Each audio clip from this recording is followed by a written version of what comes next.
People make silly putty sandwiches on Etsy and send them. Yeah. I guess. Well, I mean, I guess so. Yeah. people are selling their feces, so why not? Oh, You know? What are feces? Baby mice. Oh.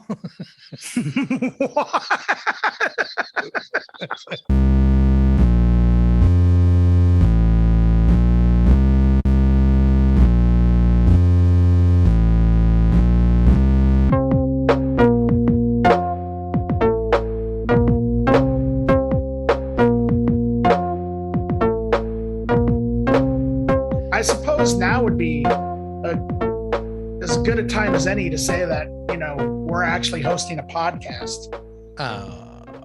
What? Yeah. I just thought you called to talk to me. Well, I mean, I was luring you into my trick. Oh, man. Yep. Great. Welcome to this podcast, apparently. This podcast, the Accelerativ Thrust podcast. And, my name is Dan. Oh, yeah. My name's Eric. Yeah. Hey, you know what? I think I totally forgot to even do any sort of intro the last episode. 60-second wipeout. I really like that title, by the way. So this is the 63rd thing. Yeah. It's a thing. We're making a thing. 60 turd butt wipe. 60 turd butt wipe. Okay. I spent my whole day with third graders. So yeah, you're gonna come up with something like that. Yeah. So I don't really have any news. I mean, did you see anything that caught your eye this week or anything? No, I did not. Yeah, there was a couple of things, but I can't really remember. I think, I don't know, Kanye West made a new video where he kidnapped in the video. Oh, yeah. He kidnapped Pete Davidson and murdered him. Yeah. One thing that actually is kind of interesting about that, it's called Easy, spelled like Easy E, and it actually does sample Easy E. Wow. That's cool. Oh, I was going to say that his release of Donda 2, I think it's actually pretty cool. He released it with the stem player. Did you see that? No, I didn't actually. So the whole record basically comes on this stem player, and then every song is broken into basically 4 stems. So vocals, drums, bass, synths, essentially. Samples, whatever. And then you can turn things up and down, mute them. There's a secondary sort of menu. This is all done without any screens. So it's really futuristic. And it'll have delay and reverse and all these effects that you can remix the album to. But you can also convert pretty much any other song using the website. And it turns it into stems, so you can basically upload and remix any music you want. And it's kind of cool. It's only 8 gigs though. So it's not like you can put your whole library on there, but I thought it was really forward thinking. But at the same time, to put your album out and the only way people can hear it is to spend $200 on a stem player, it's kind of weird. So I don't know. I thought it was a cool idea. For everything wrong with Kanye, there's always something that you're like, dang, that was actually a pretty cool idea, Yeah, Kanye exists in this weird place in my mind.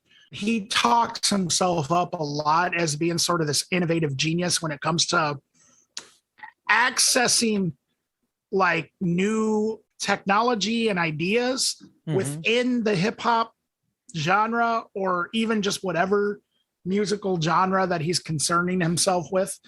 And honestly, he kind of validates that with things like this. Another thing that a lot of people kind of seem to skim over is, how auto-tune has become such the norm in rap music, and there's sort of this I don't want to call it a trend, but I guess it kind of is, of rappers that will sort of like all of a sudden just do like an all auto-tune singing album or something, or a rock album. Kanye was kind of the sort of the pioneer of that with 808s and Heartbreaks. Wow. That album, because after three, in a lot of people's minds, three certified hip hop classics, he just all of a sudden took a left turn, and on his fourth album decided that he's not going to rap. Well, I think he raps on it maybe a little bit, but most of it is just singing with auto-tune and electronics. Wow. And that was in 2008, before it even predates like Kid Cudi. The only other artist that I would say maybe predated 808s and Heartbreak was T-Pain. Yeah. But T-Pain did that from the very beginning. Right. Kanye was a rapper and a producer. Anyway, I'm getting off on a tangent, but yeah, there's interesting things about Kanye West. And I can't say he doesn't get enough credit for any of those things, because I think he does. Yeah, I don't think he's underrated. I don't think he's underrated by any means. He's constantly praised, even by people who just absolutely hate him.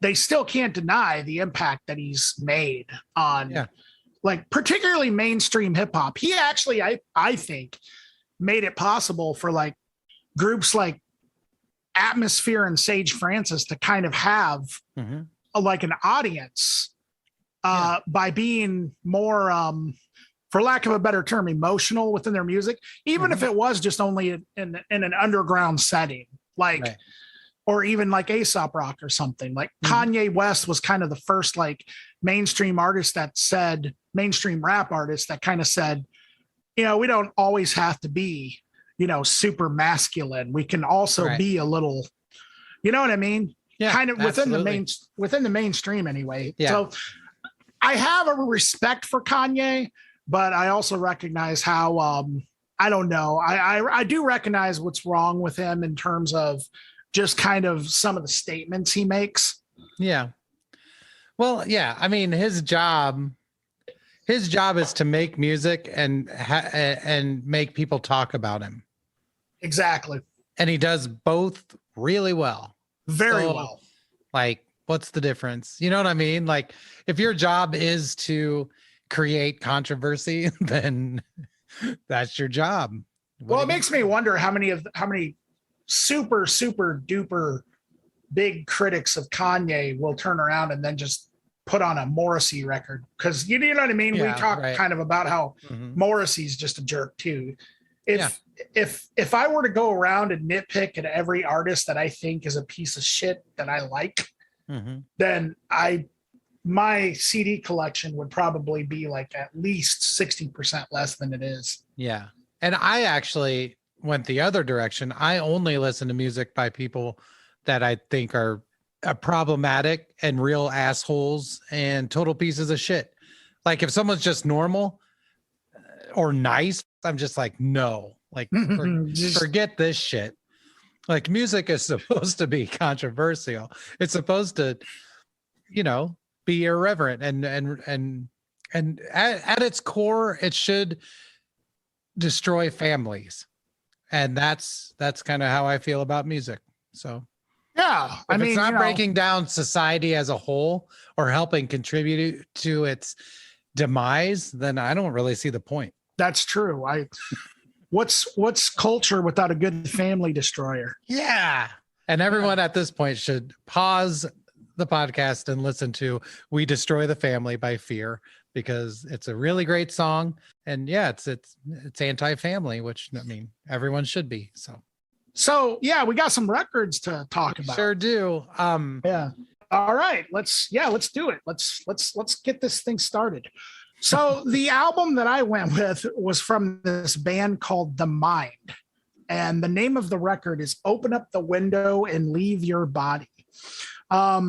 I discovered this the exact same way that I've discovered, I think, the last like 3 records that I've reviewed on this channel. And that is through Bandcamp. I've been really digging through Bandcamp lately and finding some really cool stuff, and specific genres is what I've been looking up. And I don't remember exactly where I stumbled upon this, but this band in particular, the cover of the album really caught my eye. And so this was the first album on that label. I've checked out other releases since then, but on that particular label that this is the first one that I checked out. And I really, really liked it a lot. I think it might just be a 2-piece, though I'm not really sure. Admittedly, I didn't really do a lot of research on the band. I think that it's a drum machine. The guitars, the guitar tones on a lot of the songs is what I really, really like.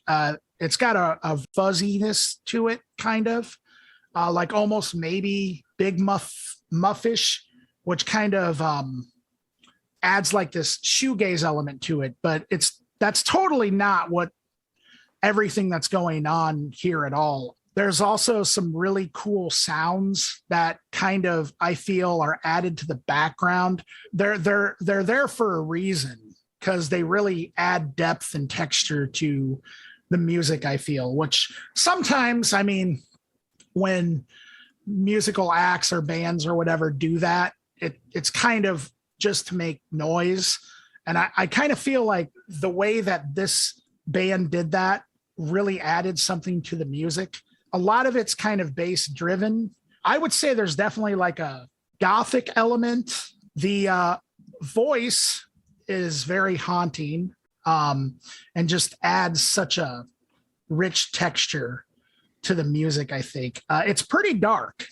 My favorite track is definitely the second track, called Dracula Skits, which I feel is the best example of utilizing those sounds that I talked about over like sort of a rhythmic bass line. But there's also like elements that are in contrast to the darkness that are almost like, I wouldn't say the opposite. Like I wouldn't say it sounds joyful, but very calming and relaxing at the same time, if that makes any sense whatsoever. I really kind of felt like this. It was definitely dark and kind of gothic sort of sounding, but I don't know. There were a couple of songs that almost gave me like the image of like sitting by water or something, like just almost tranquil. That would be almost like the way that I would describe it.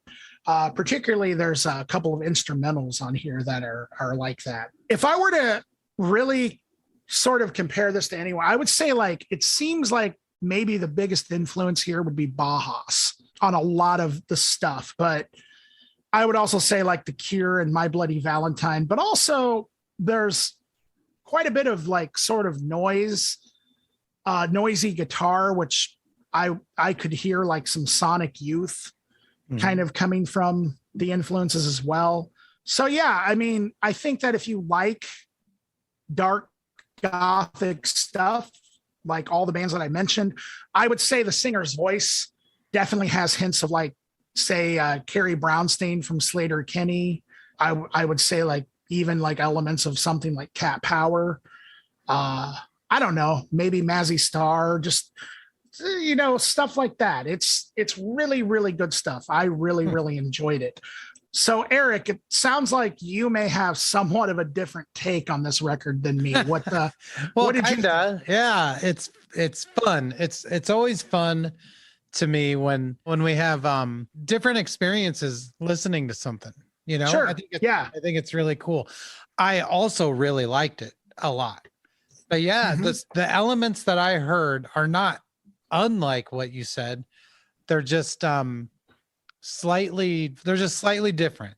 So my takeaway from this was that it was very no wave, very post-punkish.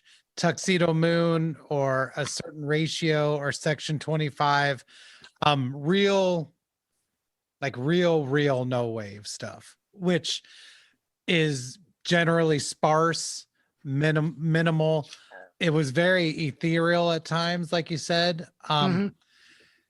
The drum machines are like a classic mini pops organ style more like 60s, 70s drum machine sound with probably the built-in reverb, which is really a great sound on those drum machines.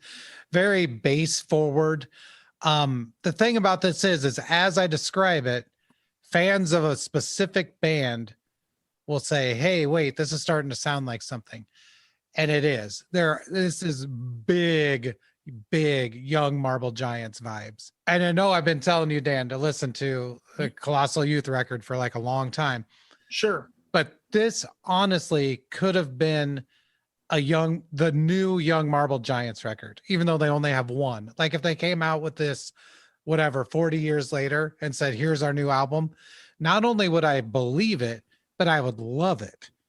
Like it's so similar to that group that I don't want to say that they stole it or ripped it off. That's not my point at all. But I really like it when someone finds something and they're like, wow, I really love the core of what's happening here.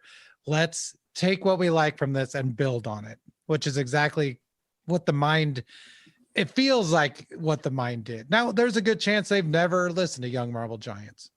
But from the bass to the drum machine to the parts themselves to the sort of like unnecessarily funky elements, all of that is like very, like I said, no way, very Tuxedo Moon and stuff like that. But it's also, like I said, a bit more, actually a bit less angular than that too at times. It's a bit kind of calm and washed out and stuff. So I kind of feel like there's this Johnny Jewel style to it, which would be like the Chromatics and Glass Candy, Desire, the Knife, even to an extent, things like that. But yeah, if you're a fan of Young Marble Giants, listen to this. And if you're a fan of this, definitely listen to Young Marble Giants. Like I said, whenever I say that, I feel like I'm being kind of a jerk, like by saying that somebody sounds so much like somebody else. In this case, it is literally one of my top 10 favorite records of all time. And so I can't say I like it any more than that, you know? And so I loved it. I thought it was really cool. It's nice to fall into and spend some time there. It is dark, but I don't think it's depressing, if that makes sense. Like, yeah. It's an environment, not a state of mind, if that, you know what I mean? Like an atmosphere. Sure. And so, absolutely. I really liked it. I thought it was really cool. So yeah, that's about all I have to say about it. Is if you're a fan of no wave post-punk, Young Marble Giants, listen to it. You're going to love it. Sure. And I just want to add to that, Eric, when I said that it was dark, by the way, you actually articulated this better than me, I believe. I wasn't referring to the subject matter in the songs, like lyrics or anything. I was definitely referring to like you said, the atmosphere that it created. Because at times it almost felt like I was living in the Crow movie listening to it or something. Right. You know what I mean? Like that sort of thing. Like the Cure song on the Crow soundtrack. There you go. The Cure song on the Crow soundtrack. I really did also being somebody who just, you know this, fairly recently, I actually listened to the Cure's discography. Yeah. And I really did hear like elements of like Head on the Door and like pornography on here, for sure. As well. Really good stuff. I'm glad you liked it. But that just confirms that I need to listen to Young Marble Giants. Oh man, it's going to change your life. It really will. All right. As a songwriter and musician, the reason I love that record is I don't know of a more sparse record that works on so many different levels. And so it's kind of like the same reason I'm obsessed with Suicide. It's the same idea. It's like you take literally 2 or 3 elements and create just massive walls of sound and amazing songs. And like, that I really get into people being minimal with their arrangements. So sure, absolutely. Okay. Yeah. So speaking of not being minimal with your arrangements, I picked a record and it's kind of old. I don't remember how I came across it. I think I was just looking around for music to listen to. It's by a group called Book of Knots. and the record is called Train Eater. Book of Knots has 3 records. This one is their middle record. I listened to it without any understanding of anything. I didn't know a single thing about the band, and I was pretty blown away by it. I was kind of confused as to how I had never heard it before, because it is world class heavy avant-garde music. I mean, like as good as anything you've heard. And that's including all of it. John Zorn, Bungle, more like classical new music stuff like George Crumb. It's as good as any of that. And I did some more research, and I figured out, first of all, why it was so good, but it actually added to the mystery of why I had never heard this, because it's actually a pretty impressive pedigree of people involved in this. The first thing I took away from it was, this sounds very similar to Sleepy Time Gorilla Museum. And turns out 2 of the people are in that band. So that ended up making a lot of sense. But yeah, it has members of Sleepy Time, Skeleton Key, tons of people that these people have worked with. Pere Ubu, Elvis Costello, They Might Be Giants. This record alone has guest spots on it from the likes of Tom Waits, Mike Watt. And so, I mean, this isn't just some random group of people, you know? So it actually made me even more confused as to why I'd never heard this. The 3rd record actually came out on Ipecac and had guest spots from Mike Patton and Blixa from Einstürzende Neubauten and the Bad Seeds. But it's really cool. It's very strange, as you can probably guess from everything I just said. It jumps around, it changes, but I also think it sticks to the moments a little longer than a lot of this kind of music does. Like if you listen to Sleepy Time Gorilla Museum, you know that they can fall into something and stay there for a long time, which is very different than, say, Mr. Bungle, especially like Disco Volante, where they jump around almost every, 20 to 45 seconds probably. So it is strange. It's dark. It has a lot of twangy guitars in it, like the guitars you would find in the George Crumb stuff. It's brutally heavy, like Sleepy Time Gorilla Museum.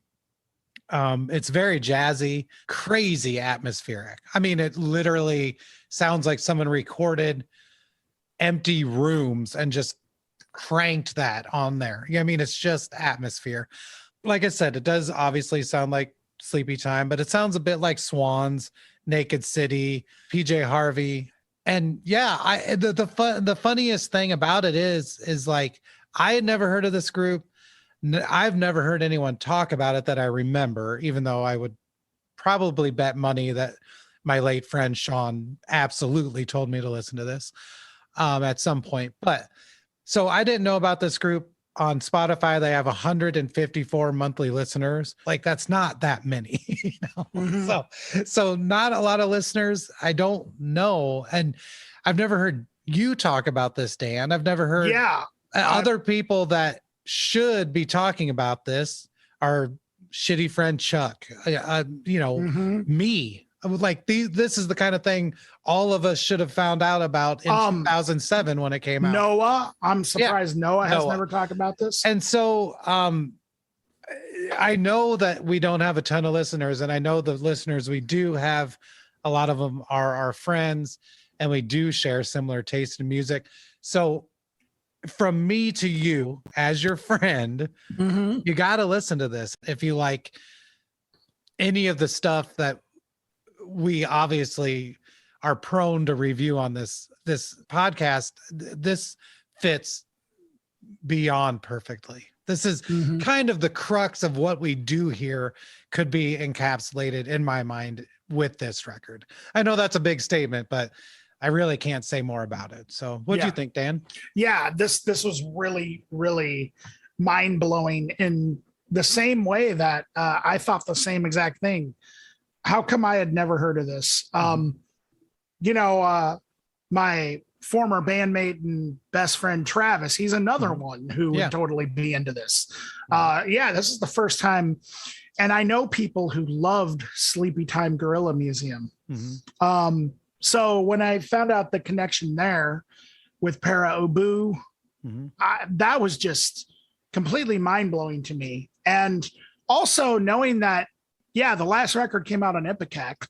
I follow Ipecac pretty solidly. So I don't know how this band slipped under the radar in any way whatsoever. It's a mystery. So I have that totally the same experience.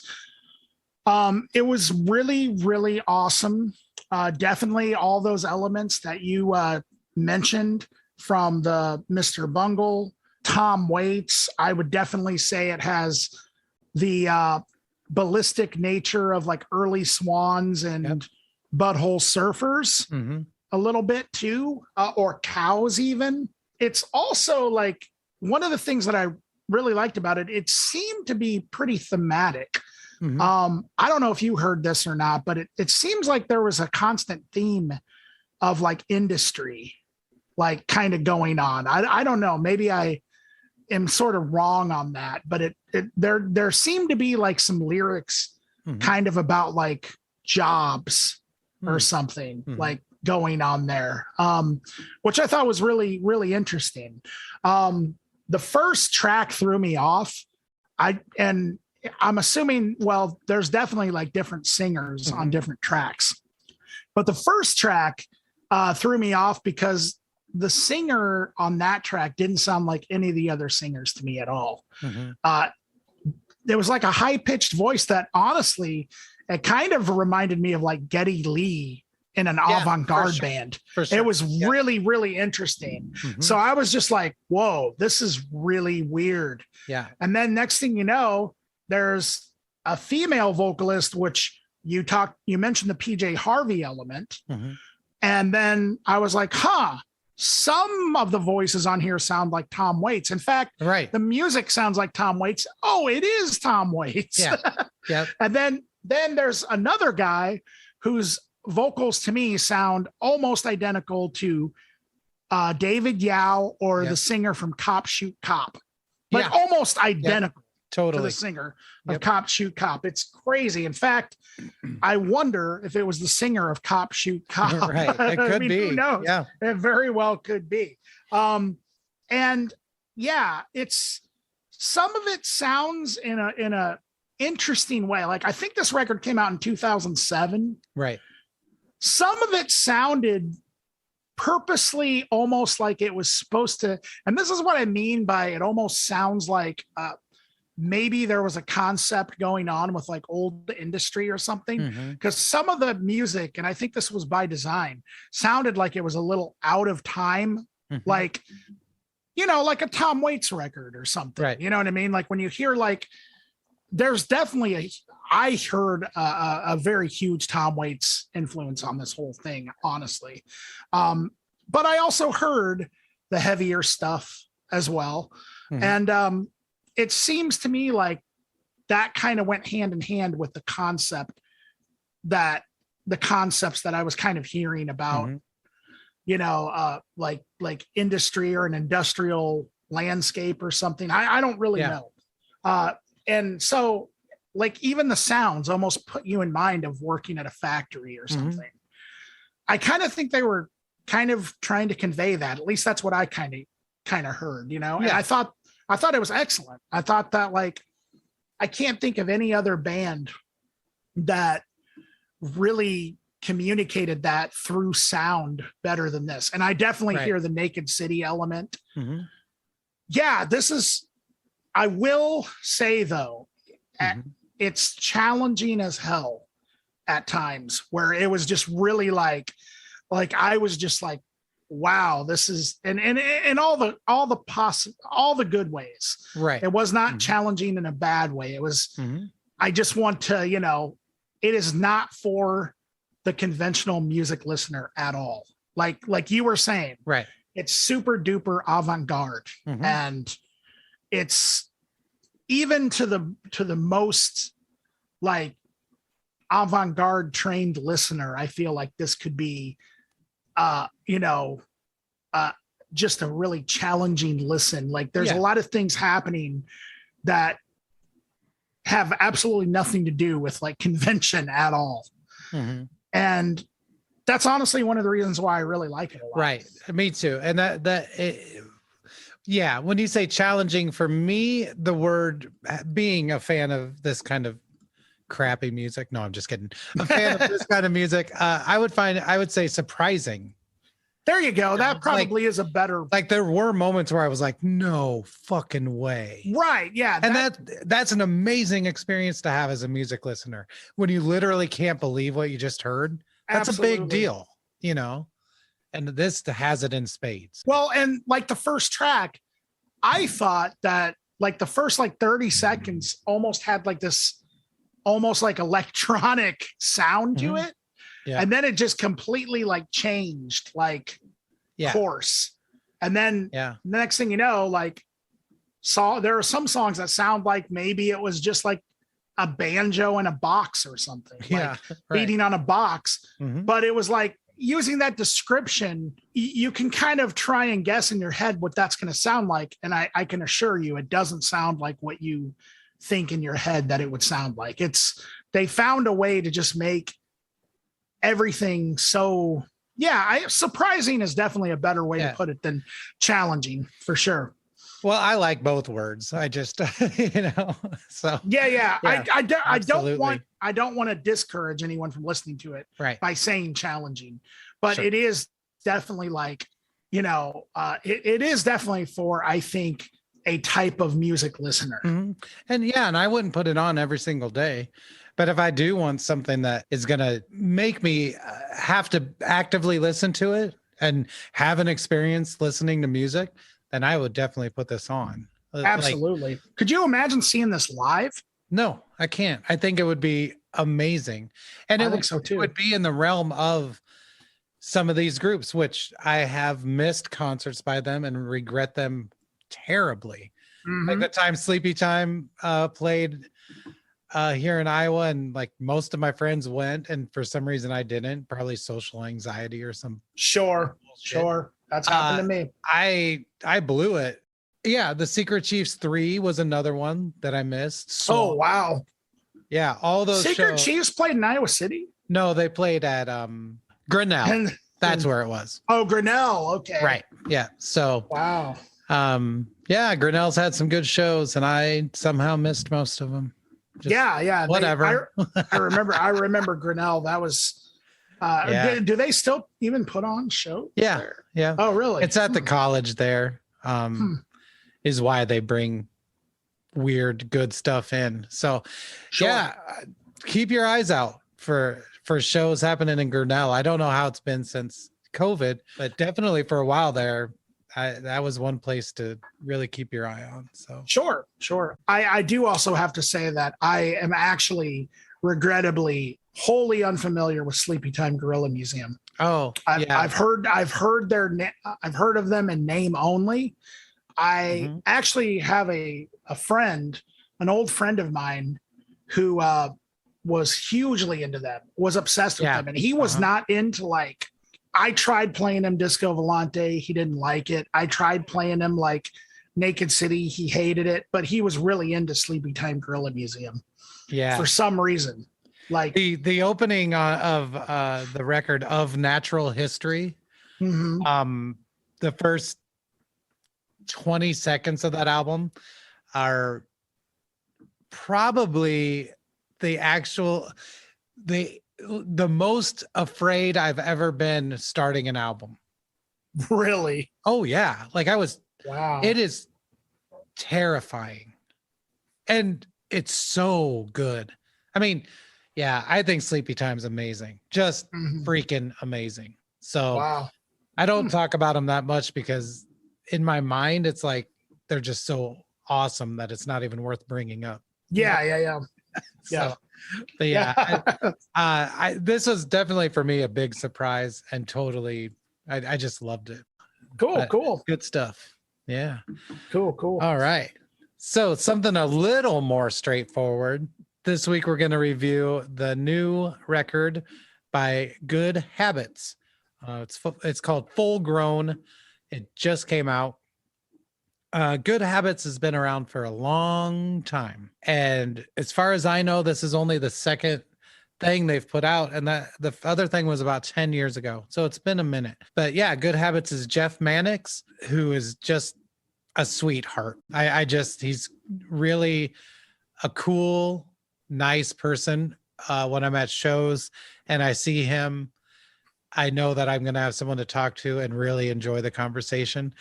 Also in this band is Molly Enochson. I never know how to say Molly's last name, but Molly is also in Death Kill Overdrive.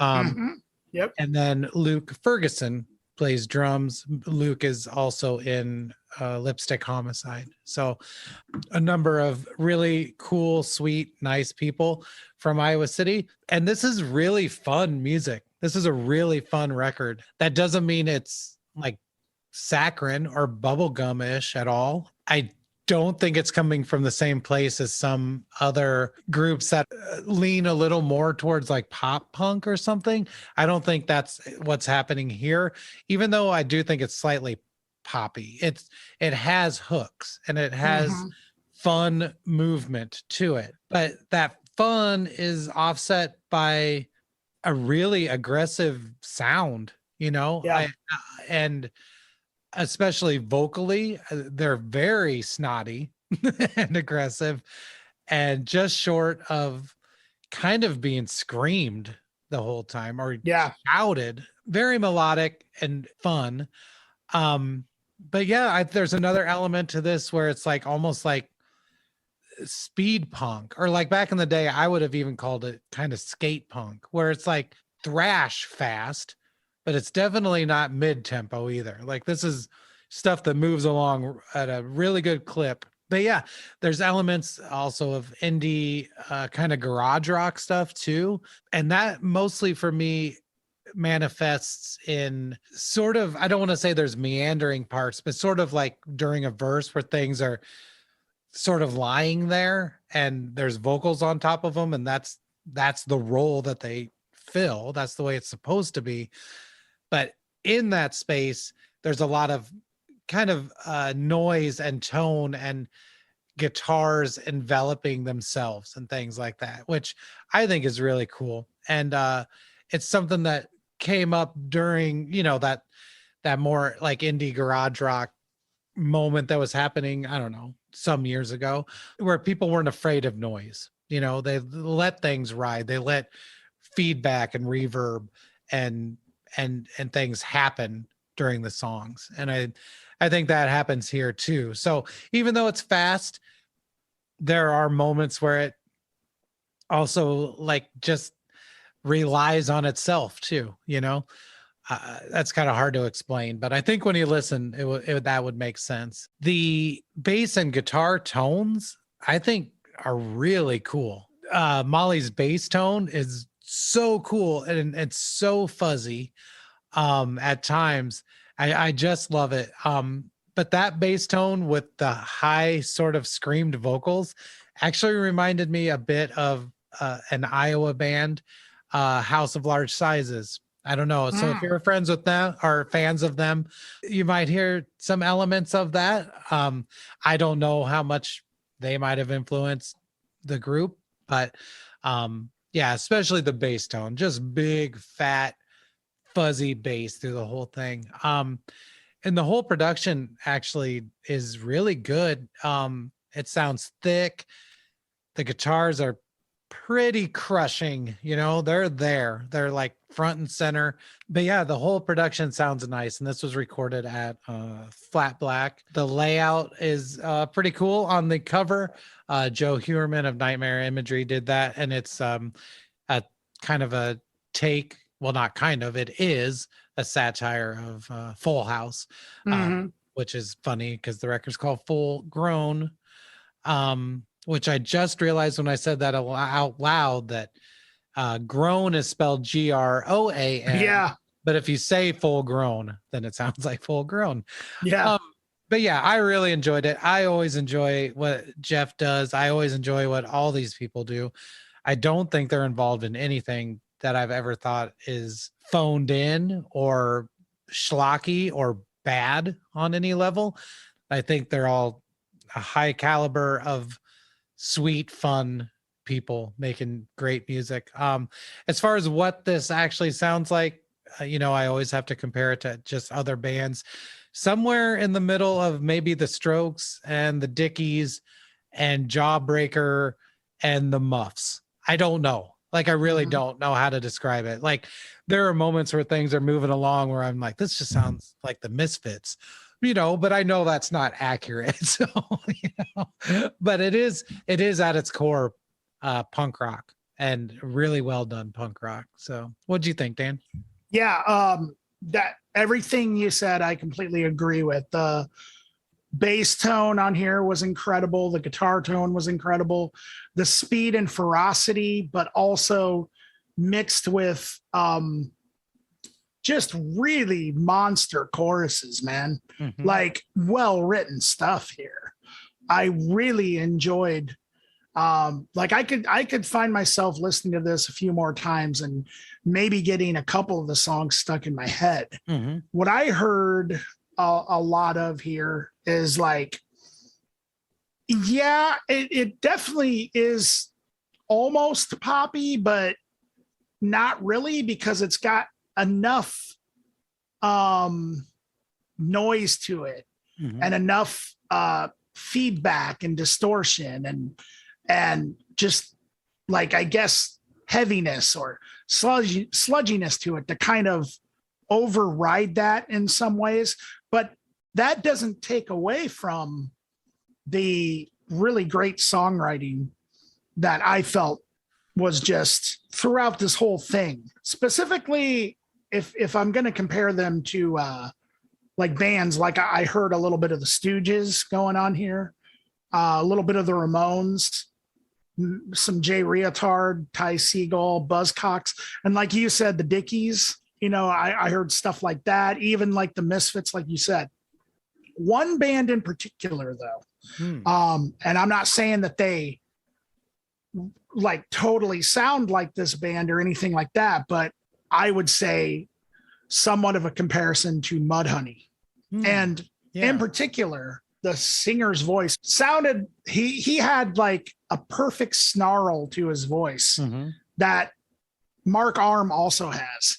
And in fact, his vocals sounded to me like Mark Arm a little bit in Mudhoney.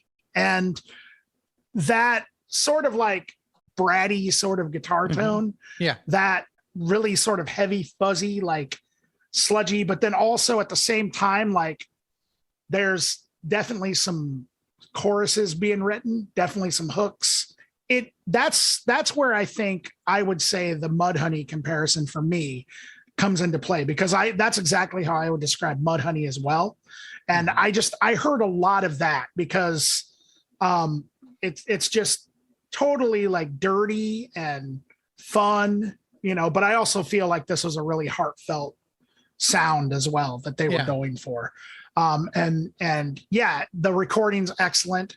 And that's it's fantastic. I don't really have anything else to add, but this is a really great listen. And if you're into somewhat noisy but very catchy punk rock, I think this is the record for you. Nice. Yeah. But don't take my word for it. Sorry.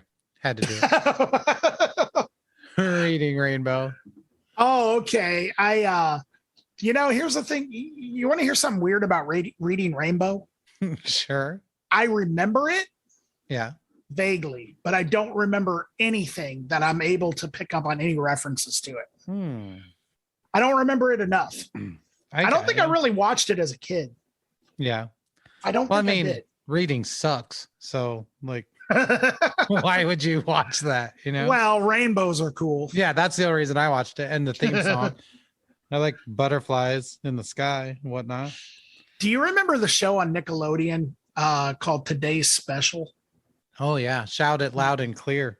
Shout it loud and clear. I remember the that mouse, that big mouse on today's special always freaked me out. Yeah.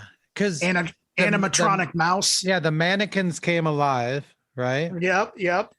And at the same time, a regular mouse became a giant mouse, I believe. Yep. Yeah, Exactly. That's some screwed up nonsense, right? That was some screwed up nonsense. And then I remember like when I would stay home sick sometimes, because I was sick. Because school sucks. Because school sucks, exactly. And I remember on sick days, I would watch today's special, and then right after that came on David the Gnome. Oh, right. Yeah. You remember David the Gnome? I do. It very much felt like nothing ever happened. Yeah, it was like this big pointy hat gnome for no reason. And I think the guy who did the voice was Mr. C from Happy Days, if I'm not really mistaken. That's how I remember it anyway.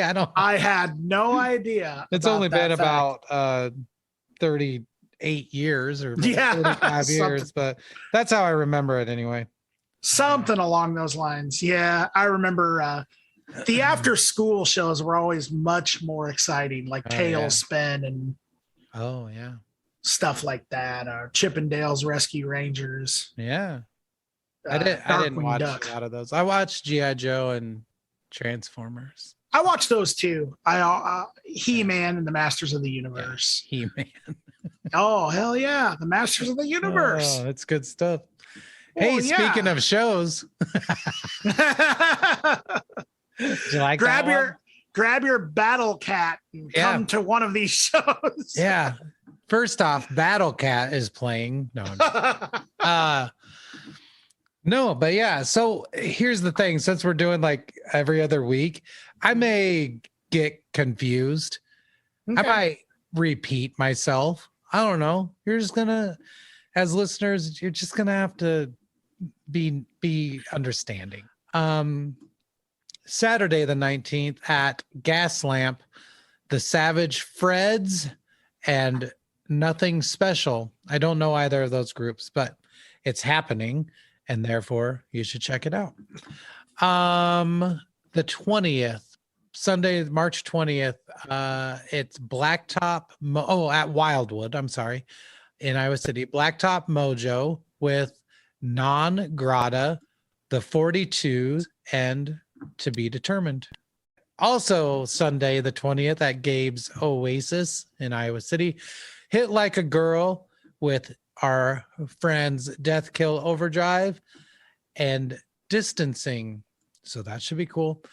Okay, so Tuesday, March 22nd, we have Duma. They are from Kenya. This is at the Trumpet Blossom. It's also with our friends Dryad. So that should be pretty sick. If you don't want to make the drive to Iowa City to see that on Tuesday, Duma is also playing Wednesday, March 23rd at Roz Talks, this time with Aseeth, our friends in Aseeth. So I would say both of those shows are great. And if you can pull it together, why not go see it? If you only see one, you're going to see a pretty kick-ass show anyway. I mean, I don't usually see extreme metal from Kenya.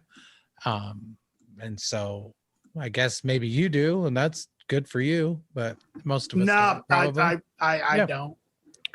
That same day, Wednesday, March 23rd, River City Collective and Wake Brewing present Lich King. They are punk thrash crossover from Massachusetts.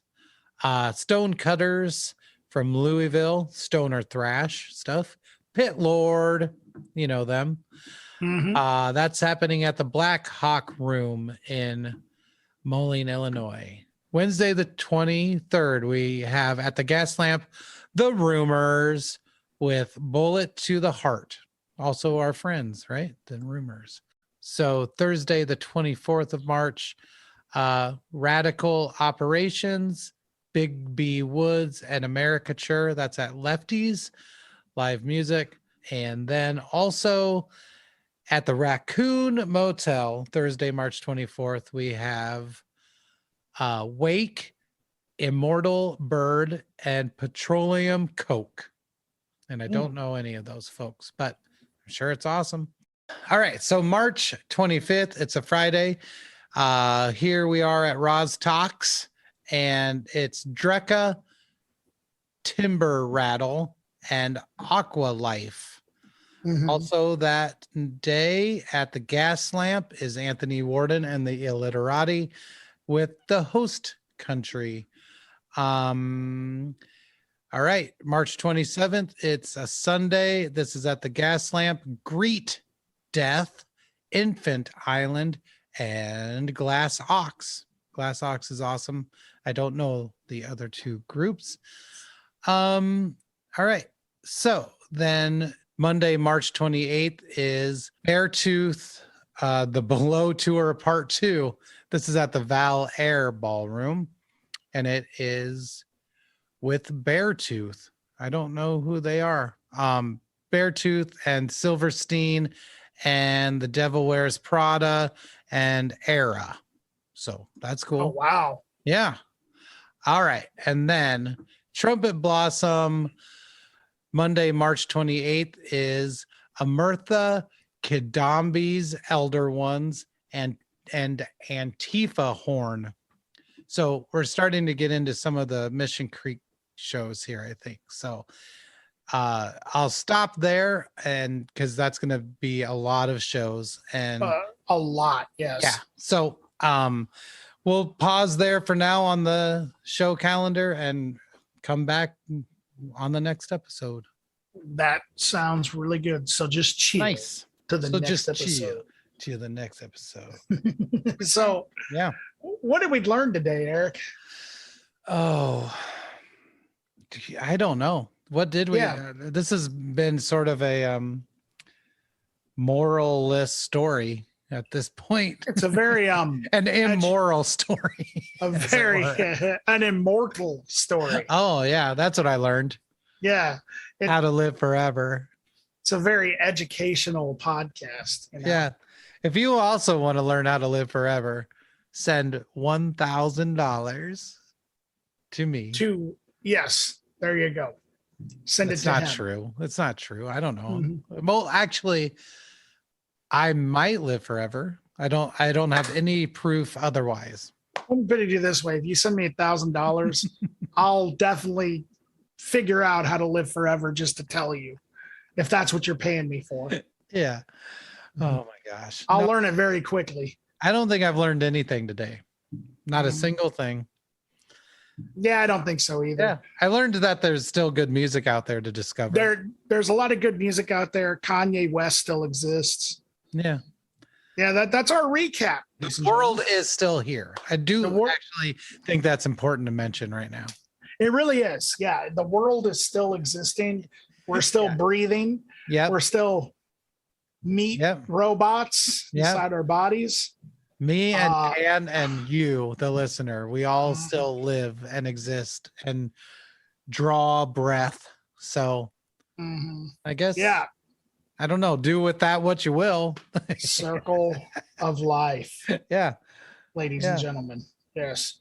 I heard that there's a bunch of like squid that are getting washed ashore like down in Florida all of a sudden or something. Wow, they must have lost the game. Oh, the Squid Game. Oh, I see what you did there. Yeah. No, I guess the real explanation is that their food supply under the ocean is depleting. So it's like they found like this giant octopus like in Florida. I think this is actually an old story. I don't know why I'm even talking about it. I think I was watching something last night. I don't know. Who knows? Wow. It's hard telling. We almost learned something. Almost. Yeah. See, my research is whatever I want it to be. Yeah. Yep. Did you verify that source? I verified that source. And it's also 10 years old. Oh, man. Nope, and it's 10 years old. Anyway, thank Wow. you for putting up Yeah. with us again. I'm really proud of you all for doing that. Don't Yeah. forget that we are on Spotify and Content Made Right. And yeah, you know the drill. Follow us on Instagram. Yeah. If you want to chat, comment. If there's anybody that you know of that you think we should be covering, let us know. Mm-hmm. That's local or non-local. So Yeah. If you think we'd like it, let us know. let us know. And yeah, thank you all for listening. And All right. episode 63 In the bag. in the bag. Y'all have a good one now. Bye.